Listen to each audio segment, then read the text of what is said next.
Hi, I'm Dan. I used to be a college professor. I used to be a poet. Many books, I guess. Well published. Beautiful family. But I was also constantly full of anxiety, depression, covering it up with booze and whatever else I could.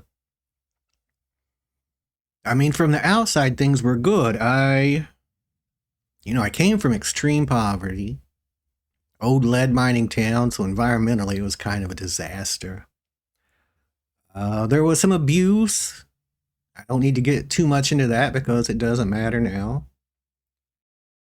My brother died in a car accident when I was 13. That was pretty devastating to me at the time. Uh, yeah, I guess I went into like shock for who knows how long after that. And then at 16, I had my first panic attack, probably. And by 19, I pretty much had chronic anxiety. If I was awake, I was probably having anxiety unless I was drinking, and it wasn't long before I was always drinking. Which seems to help temporarily for a while. I mean, it will squash down that feeling of anxiety.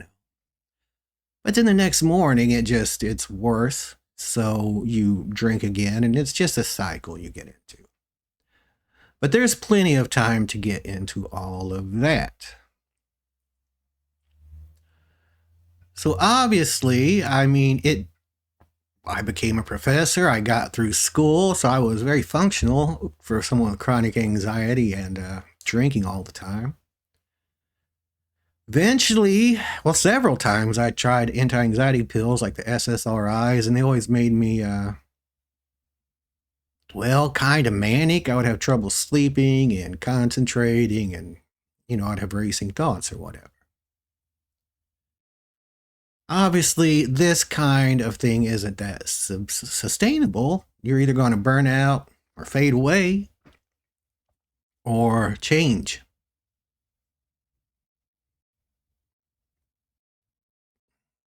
So eventually, I went to a psychiatrist. Told them, every time I took these anti anxiety pills, whatever, this happened, I had these troubles of some kind. So they decided to try me on a mood stabilizer, and that's where the fun really begins. I've probably got a lot to say on these kind of medications at some point, but not right now.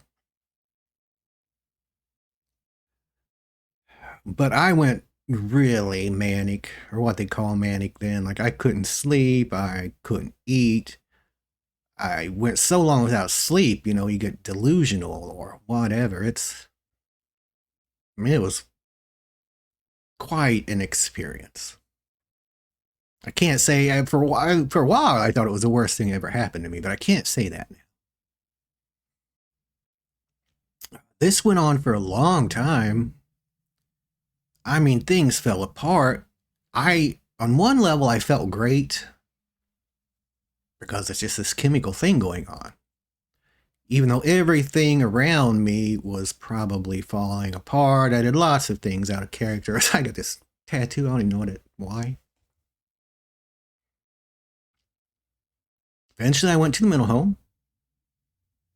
Thank goodness. And they got me some sleep, which was exactly what I needed. Was in there for 3 days. I mean, they didn't do a lot except give me some stuff to help me sleep. They changed my medication or whatever. But as soon as I got out of there, I started weaning off of that stuff because they had me on like 3 things.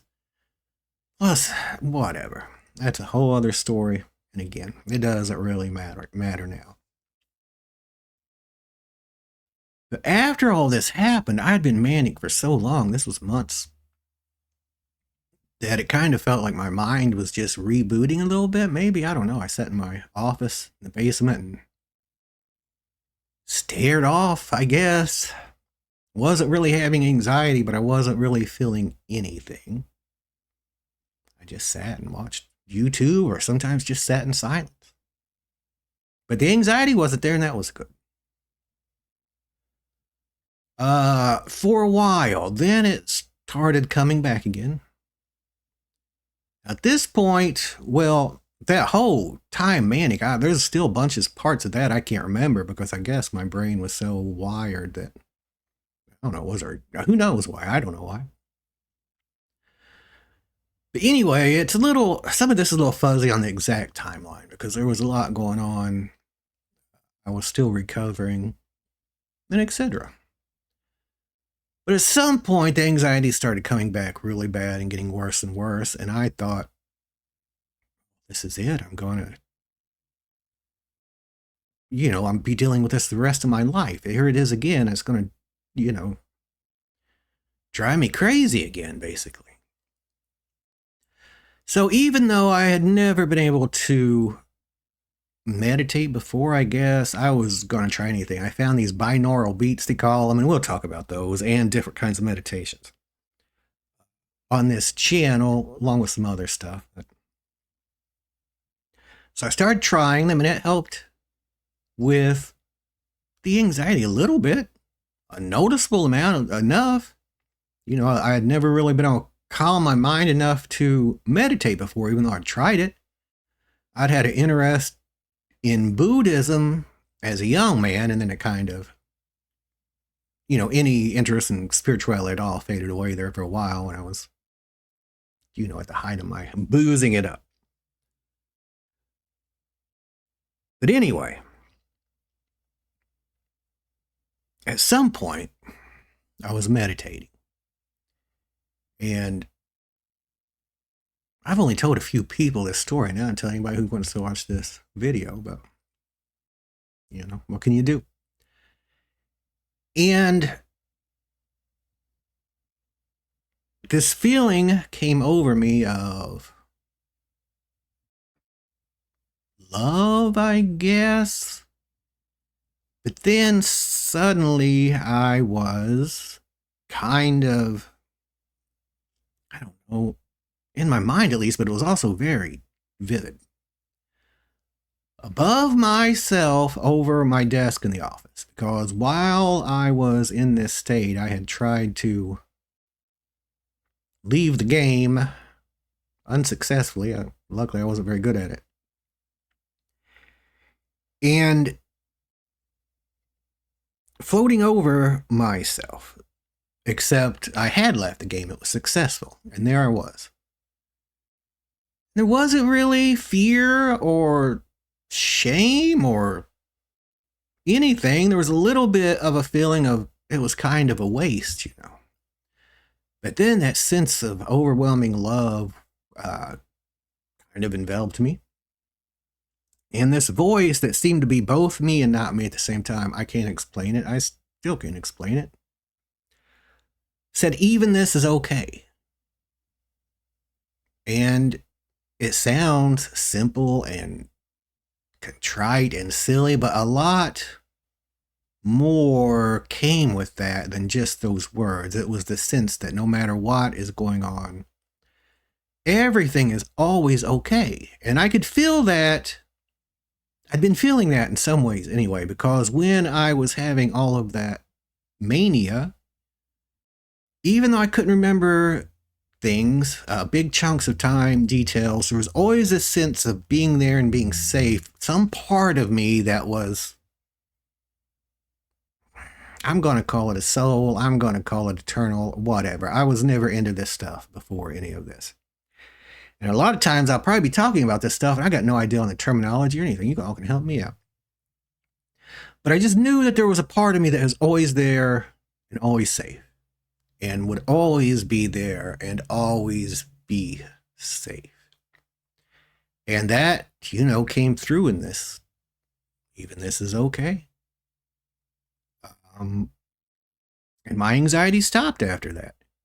When it would start to kind of rear its head, because a lot of this stuff is just, conditioning. It's a reflex. I found an easy way to get rid of it, and now it doesn't show up at all. And I'll have a video on, many videos on anxiety. It was such a bane to me that if I can help one person overcome anxiety, then this whole channel will be worth it. After that, things really started changing fast, like what I liked and didn't like, and I stopped drinking. I stopped smoking cigarettes without really even trying. Again, I stopped worrying. I stopped having anxiety. Everything just seemed to flow. And so I Googled what happened. Like, I Googled everything. I just all put it into the search box. And some stuff came up on Kundalini awakenings and whatever. I don't know about that. Again, I don't know a lot about the terminology or whatever. I know something happened. I'll call it a spiritual awakening.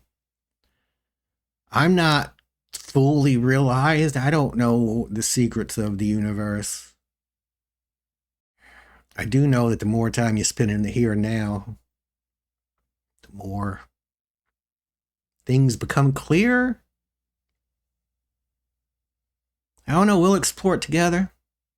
Along with, I don't know, yeah, spirituality, how to handle anxiety, the mysteries of the universe in general, whether scientific or spiritual. I'll show you how I meditate, which I think might be good for people who are not very good at meditating or never been able to meditate before. I'll put my old literature and English degree to work, creative writing. Looking at some modern mythology, Battlestar Galactica, maybe, Deep Space Nine, as well as some old, ancient text and all that good stuff. We'll just see what happens on here. We'll do what we do. I wanted to say, now, I started out saying I used to be this, I used to be that. What I am now is mostly just here. I did come down with a pretty severe rheumatoid arthritis not long after this. That changed my work situation. Between that and what happened mentally, and then what happened physically, it really made me question what my identity was, who I am. I thought I was before I went crazy, I thought I was this and that. I thought I was a professor. I thought I was a poet. So I just kept asking. And all of those identities, none of them seemed real or solid anymore. I don't know. We'll talk about it. Thank you. Thank you for watching.